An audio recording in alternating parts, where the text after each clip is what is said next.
Salut à toi futur millionnaire, j'espère que tu vas bien. Bienvenue dans cette nouvelle vidéo qui va être consacrée entièrement à l'assurance vie. Si je te parle de l'assurance vie, est-ce que ça te dit quelque chose? Évidemment que oui, parce que l'assurance vie c'est le placement préféré des Français avec l'immobilier. À première vue, l'assurance vie elle a tout pour plaire. Une faible imposition des gains, des avantages successoraux très intéressants et une grande variété de placements possibles. A titre d'exemple, en septembre 2021, les encours sur les assurances vie en France dépassaient les 1848 milliards d'euros.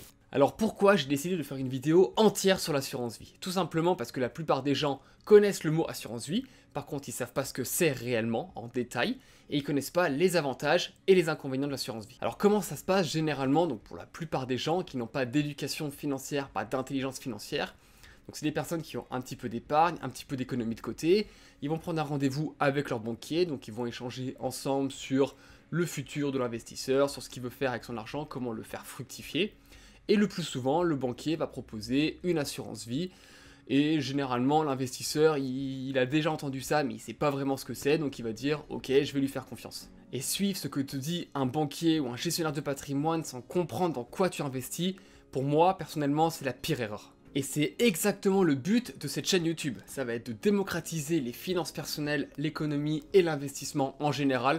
Et surtout, ça va être de vous motiver à placer votre argent, à investir vos économies dans quelque chose que vous comprenez intelligemment et surtout ne pas suivre les conseils de quelqu'un que vous connaissez même pas. Alors l'assurance vie en 2022, c'est quoi? Alors l'assurance vie, tout simplement, c'est un contrat d'épargne ou d'investissement, en fait ça dépend, entre un investisseur et une compagnie d'assurance.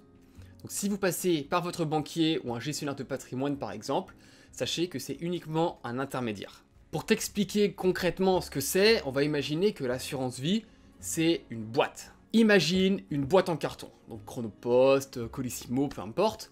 Donc le contenant, d'accord? Donc l'extérieur, l'enveloppe. Donc l'enveloppe, c'est ce qu'on va appeler le régime fiscal. Donc là-dedans, tu vas retrouver la fiscalité sur les revenus et les intérêts, ou encore la fiscalité sur la transmission du patrimoine. Et dans cette boîte en carton, on va mettre des choses, on va mettre des colis, on va mettre des lettres, peu importe. Et ces choses-là, ça s'appelle des fonds. Et on va les détailler plus tard dans la vidéo. Alors avant de rentrer dans le détail de ces fonds, il y a 4 points dont je voulais te parler qui sont très importants. Le premier point, c'est que tu n'as pas de limite d'assurance vie, c'est-à-dire que tu peux en avoir une, 2 ou 10. Le deuxième point, c'est que tu n'as pas de plafond, contrairement à un PEA par exemple qui va être limité à 150 000 euros. Là, tu peux mettre 10 000, 100 000, 1 million, 10 millions d'euros si tu veux, tu n'as pas de limite. Troisième point ultra important, c'est que tu as une garantie jusqu'à 70 000 euros par contrat d'assurance vie. Donc je te donne un exemple, tu as 4 contrats d'assurance vie chez 4 assureurs différents, ils font tous faillite, ok? Bah du coup tu vas avoir 4 fois 70 000 euros, donc 280 000 euros de garantie. En revanche, si tu as 4 contrats d'assurance chez un seul assureur et que celui-ci fait faillite, là tu vas avoir une garantie uniquement de 70 000 euros. Le quatrième et dernier point dont je voulais te parler qui est ultra important, c'est que tu n'as pas de limite de temps. C'est-à-dire que tu peux le clôturer quand tu veux et automatiquement elle va se clôturer lorsque le titulaire de l'assurance vie va décéder. Et du coup l'argent sera versé automatiquement au bénéficiaire que le titulaire aura choisi, donc ça peut être un ami, de la famille, ou voilà. Maintenant on arrive au point ultra intéressant, c'est quel type de fonds tu peux mettre dans ton assurance vie. Donc tu en as deux, tu as les fonds euros qui sont très connus, et les unités de compte qui sont un peu moins connues. Alors tout d'abord, les fonds euros. Donc généralement c'est ce qu'on va te proposer si tu n'as pas forcément d'éducation financière et que tu connais pas les marchés financiers. Alors les fonds euros, ce qu'il faut retenir tout d'abord, c'est que ton capital il est garanti, et que ça va rapporter en fonction des taux d'intérêt. Malheureusement, en ce moment, en 2022, les taux d'intérêt ils sont extrêmement bas, donc tu vas avoir très peu de rentabilité. Là, en moyenne, tu peux espérer avoir environ 2% de rentabilité et ça va à peine combler l'inflation. Alors tout d'abord, dans un fonds euro, tu vas retrouver des obligations d'État, ou encore appelées obligations souveraines. Donc là, tu vas prêter de l'argent à un État et il va te le rembourser avec des intérêts. Donc là, pour te donner un petit exemple, tu vas prêter à l'État français, à l'État allemand, à l'État italien, à l'État espagnol. Donc là, ça va, ça reste assez safe. Par contre, je te rappelle que tu vas également prêter à l'État grec, et la Grèce a fait faillite en 2008 avec la crise des subprimes. Donc tu vois que c'est sûr d'un côté, mais c'est pas forcément sûr à 100%. Et de plus, avec la crise sanitaire, les États européens ils se sont surendettés, donc forcément ça va augmenter le risque de faillite. Sinon, dans les fonds euros, tu vas également avoir des obligations d'entreprise. Donc là, tu vas prêter de l'argent à des grosses multinationales, à des grosses boîtes. Donc c'est un petit peu plus risqué, mais ça va encore. Et sinon, le reste du fonds, il va varier en fonction des assureurs. Le dernier point qui est ultra important dans les fonds euros et qui est très peu connu, c'est ce qu'on appelle l'effet cliquet. Donc imagine un cliquet, hop, ça va bloquer. Donc je te donne un exemple, tu as un capital de 1000 euros que tu investis dans une assurance vie en fonds euros. Au bout d'un an, tu vas avoir 1020 euros. Hop, ça va bloquer, du coup tes 1020 euros seront garantis. Et le deuxième fonds que tu peux mettre dans une assurance vie, avec les fonds euros, ça va être les unités de compte. Donc les unités de compte, pour le coup, c'est totalement différent des fonds euros. L'avantage des unités de compte, c'est que tu vas avoir beaucoup plus de choix. Et tu vas pouvoir choisir en fonction de ton aversion au risque. Donc tu vas par exemple pouvoir retrouver des obligations d'entreprise, des actions, des ETF, des devises, donc de l'euro, du dollar par exemple, des matières premières, de l'or, de l'argent, peu importe, et de l'IMO papier, donc des SCPI. Et depuis 2022, tu as la possibilité d'avoir des placements dits ISR, donc durables et responsables, solidaires et de finances vertes. Alors la grosse différence à retenir entre les fonds euros et les unités de compte, c'est que pour les unités de compte, ton capital il n'est pas garanti. C'est-à-dire que si les marchés font moins 20, moins 30, moins 40%, ton capital peut aussi faire moins 40%. Par contre, forcément, tu vas avoir plus de risques, donc plus de rendement. Et si tu suis cette chaîne, c'est que tu t'intéresses aux finances personnelles et à l'économie en général, et que tu sais que les marchés financiers, sur le long et très long terme, ils augmentent. Donc faut pas avoir peur d'avoir des chutes, parce qu'on a une vision sur le très long terme. Alors comment est-ce que tu fais pour ouvrir une assurance vie? Donc c'est très simple, tu prends ton téléphone, tu appelles ton banquier ou ton gestionnaire de patrimoine. Donc je te conseille un gestionnaire de patrimoine indépendant pour éviter tout conflit d'intérêts et pour éviter qu'il te vende un fonds qui va pas être intéressant pour toi, mais qui pour lui va lui donner une plus grosse commission. Donc tu vas au rendez-vous et le banquier ou le gestionnaire de patrimoine va te donner un questionnaire pour comprendre quel type d'investisseur tu es et surtout pour comprendre quelle est ton aversion au risque. Donc là tu remplis le questionnaire et ton profil d'investisseur va être catégorisé sur une échelle de 1 à 5. Donc 1 c'est les investisseurs qui sont prêts à prendre le moins de risques possible et 5 les investisseurs qui sont prêts à prendre beaucoup plus de risques. Et en fonction de ton profil d'investisseur et de ton aversion au risque, vous allez prendre des décisions. Par exemple, mettre 80% de fonds euros et 20% d'unités de compte, faire 50-50, 100% d'unités de compte, si vous mettez des SCPI, si vous mettez des matières premières, si vous mettez des devises, etc. Le point où il faut faire très important, et généralement les investisseurs ils s'en foutent, c'est les frais, parce que les frais ils peuvent tuer ton rendement. Les frais, ils varient d'un établissement à un autre, donc ça va être des frais contractuels.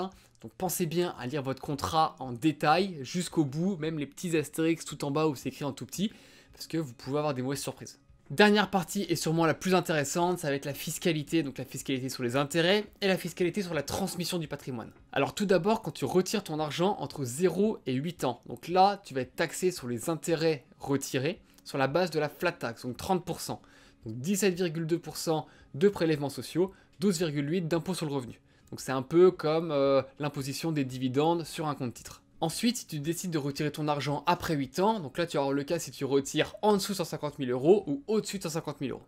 Si tu fais un versement inférieur à 150 000 euros, tu vas être taxé à hauteur de 24,7%, soit 17,2% de prélèvements sociaux, donc ça on n'y loupe pas, et 7,5% d'impôt sur le revenu. Par contre, si tu fais un versement supérieur à 150 000 euros, tu vas être taxé sur la base de la flat tax, donc toujours sur les intérêts qui sont retirés. Ça, c'est que la première partie. Ensuite, on va rajouter un abattement qui sera ajouté avant de payer l'impôt. Alors l'abattement, qu'est-ce que c'est? C'est juste un montant qu'on va retirer de l'impôt sur le revenu où on paiera 0% d'impôt dessus. Alors le cas numéro 1, c'est pour une personne célibataire, donc là on aura un abattement de 4 600 euros par an sur les intérêts. Et le cas numéro 2, donc c'est pour des personnes en couple, donc soit mariées, soit pacsées, et là il y aura un abattement de 9 200 euros par an sur les intérêts. Ensuite, il y a la fiscalité quand tu lègues ton patrimoine à tes descendants. Donc le premier cas, ça va être pour les sommes qui ont été investies avant l'âge de 70 ans, et on imagine que la personne, donc le titulaire de l'assurance vie, est décédé. Pour la transmission sans payer d'impôt, on va aller jusqu'à 152 000 euros par bénéficiaire. Donc ça, c'est un avantage qui est énorme. Donc imaginons 4 bénéficiaires, on peut léguer 610 000 euros sans payer d'impôt. Si le titulaire de l'assurance vie qui est décédé avait beaucoup plus d'argent que 152 000 euros à léguer à ses bénéficiaires, donc vous allez avoir une taxation de 20% entre 152 500 euros et 852 500 euros. Et au-dessus de 852 500 euros, vous aurez une taxation à 31,25%. Ensuite, pour les sommes qui ont été investies après l'âge de 70 ans, il y a un abattement à hauteur de 30 500 euros sur les sommes investies et une exonération de droits sur les intérêts accumulés. Donc du coup, les bénéficiaires, en cas de décès, sont imposables sur les sommes investies au-delà de 30 500 euros. Du coup, je te propose un petit exemple pour illustrer la fiscalité sur la transmission du patrimoine. Donc on prend un assuré qui est âgé de 71 ans et qui a investi 100 000 euros en assurance vie. 10 ans plus tard, cette personne, elle décède et le capital, il a atteint 160 000 euros, donc 60%. Du coup, ses héritiers recevront 30 500 euros issus du versement initial sans impôt, ainsi que les 60 000 € de revalorisation, donc toujours sans impôt. Donc les bénéficiaires, ils devront payer les prélèvements sociaux de 17,2% sur les 69 500 € restants. Merci à toi, futur millionnaire, j'espère que la vidéo t'a plu et j'espère surtout que l'assurance vie n'a plus aucun secret pour toi, que tu as bien tout compris d'un point de vue des fonds et de la fiscalité. Si la vidéo t'a plu et si tu veux soutenir la chaîne, je te laisse mettre un pouce en l'air, un petit commentaire et à partager autour de toi. En attendant, futur millionnaire, je te souhaite une excellente journée, je te souhaite plein de loyers, plein de dividendes et à nous la liberté financière. Ciao! Too many thoughts on my mind, I can't sleep at night, so I just keep writing. I don't need no help, I don't need opinions, so don't waste my time.